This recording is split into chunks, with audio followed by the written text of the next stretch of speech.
आपला समाज अत्यंत छोटा आहे, अत्यंत गोरगरिबीतून मोलमजुरी करून आज आपले मुलं हे लहानचे मोठे झालेले आहे. फक्त या मुलांना खायला नव्हतं, प्यायला नव्हतं, दुसऱ्याच्या उकडे जाऊन आपल्या आई वडिलांनी आपल्याला लहानचं मोठं केलं. आणि या समाजाच्या अशा वृत्ती सहज विचार करा. ते कुटुंब पुण्याला काही आईश करायला गेलं नव्हतं, ते कुटुंब पुण्याला काही बंगला गाडी बघायला नव्हतं गेलं. ते कुटुंब फक्त आपल्या पोटाची खळगी वाढण्यासाठी त्या ठिकाणी उदरनिर्वाह करण्यासाठी गेलं होतं.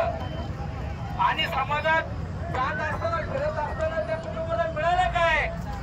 तर सोन्यासारखे त्यांचे लेकरं त्यांना एका कुंडीमध्ये एका बकेटमध्ये मृत अवस्थेत सापडले. सर्व गोष्टीला दोष द्यायचा कोणाला?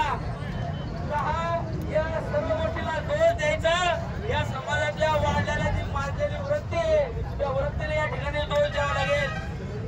आणि दुर्दैव हे आहे, एक मेली फक्त दोन समाज या ठिकाणी येऊन त्या ठिकाणी न्याय मागतो.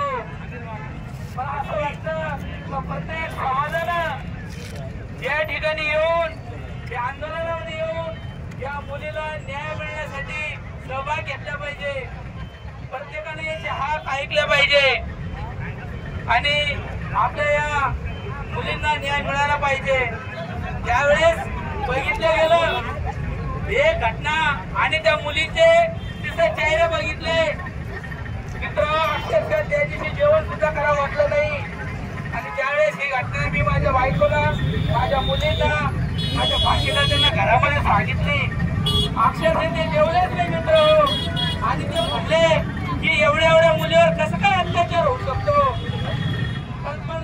कल्पना करण्या पलीकडची हे गोष्ट या ठिकाणी घडली. आणि मला अतिशय वाईट वाटलं. ही घटना आपल्याला सगळ्यांना एकत्र येऊन वहील त्या ठिकाणी शासन दरबारी आपल्याला न्याय मागायचा आहे. आणि यापुढेही जागृत राहायचं आहे की आपल्यावर कोणी अन्याय करणार नाही. आणि अन्यायाला वाचा फोडण्यासाठी सर्वांना कायम समाज म्हणून एकत्र यायला पाहिजे. म्हणून या ठिकाणी आम्ही सर्व आपला समाज या मुलींना, मुलींच्या कुटुंबाला न्याय देण्यासाठी खंबीरपणे यांच्या पाठीनं उभं आहोत.